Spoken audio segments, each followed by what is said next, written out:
Sa puso ng bawat komunidad may kwento.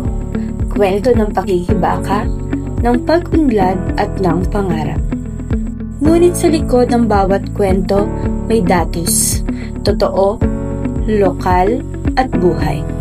Dito nagsisimula ang kwento at paglalakbay ng Community-Based Monitoring System o CBMS Kasiguran Aurora.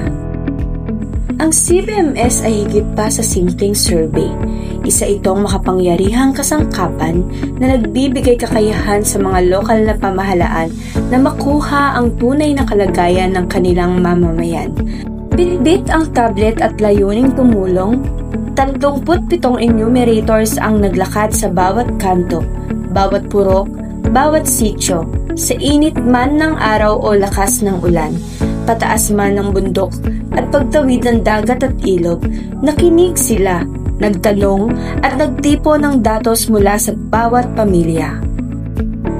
Ngayon, gamit ang CBMS data, mas may gabay ang mga leader sa paggawa ng plano at pagtukoy ng mga prioridad. Mula sa infrastruktura, social services, disaster response, lahat ay batay na sa datos na mula sa mismong mamamayan. Sa datos na nakalap ng CBMS, malaki ang porsyento ng walang maayos na palikuran, kaya't agad na inaksyonan ng pamahalaan ng Kasiguran Aurora ang problema ang kinakaharap ng mga mamamayan na nakalap ng CBMS. Sa gitna ng kabundukan at kagubatan, tahimik na namumuhay ang mga kapatid nating agta. Ngunit sa likod ng kanilang payak na pamumuhay, matagal na nilang kinakaharap ang isang problema, ang kakulangan sa maayos na palikuran. Sa loob ng maraming taon, wala silang sariling CR. Kaya't isang hakbang pasulong ang proyektong inilunsad ng gobyerno, ang pamamahagi ng mga toilet bowls para sa mga kabahayanan ng mga agta. Isa ang Sitio ni Calcal, Barangay San Ildefonso, ang magpapatunay sa aksyon ng pamahalaang Kasiguran Aurora sa proyekto at programa ng aming butihing mayor, kagalang-galang Roynald S. Soriano.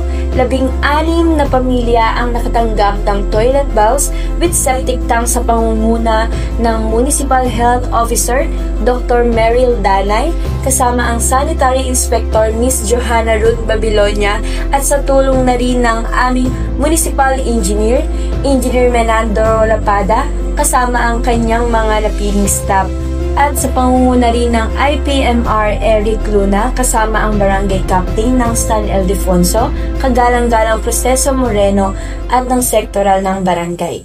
Yung iba dito sa Meto, alin yung mga tubo, pag-abot na po sila, diretso na po sa mga CR ng bawat isang CR po dito sa amin.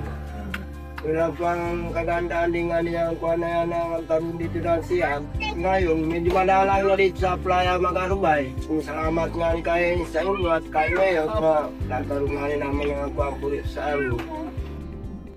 Ako po si Johanna Ruth Babilonia, Sanitation Inspector 2, at buong pusong nagpapahayag ng pasasalamat sa Community-Based Monitoring System sa kanilang mahalagang ambag sa pagbibigay ng tumpak at makabuluhang datos ukol sa kalagayan ng ating mga kapatid na agta, partikular na sa usapin ng kakulangan sa maayos at ligtas na palikuran.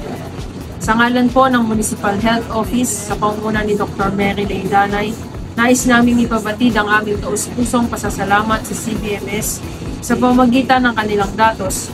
Naging mas malinaw, mabilis at epektibo ang pagtukoy sa mga pangunahing pangangailangan ng komunidad. Ito ay nagsilbing matibay na batayan sa pagbuo ng mga angkop na programa, proyekto at interbensyon na naglalayong mapabuti ang kalusugan, kalinisan at kabuuang kalidad ng buhay ng ating mga kapatid na agta. Muli, maraming salamat sa inyong walang sawang suporta at pakikiisa sa aming mga advokasya para sa ligtas at maayos na sanitasyon para sa lahat. Maraming salamat at mabuhay tayong lahat. Datos para sa komunidad na maayos! Bilang kasalukuyang tulumbayan, nais kong samantalin ang pagkatungkol upang pasalamatan una ang ating pong may kapal sa pagbibigay sa atin ng oportunidad na masaksihan ng naging bunga ng matagumpay na implementasyon ng 2022 CDFS activity at iba pang kaakibat activity.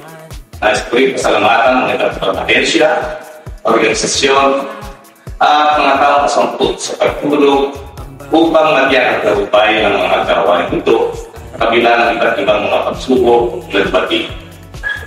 Kung hindi dahil sa inyo, ay nakitiyak kung hindi matatapos ang implementasyon ng Community-Based Monitoring System o CBMS.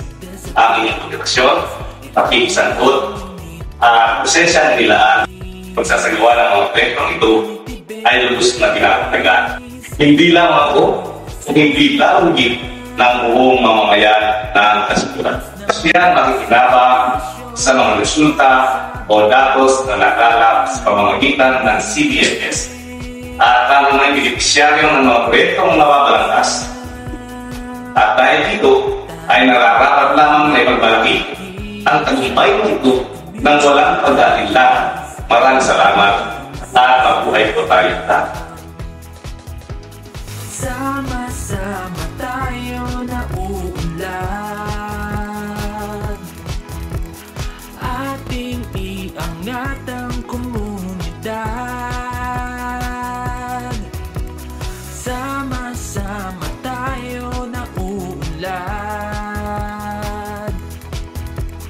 ating iangat ang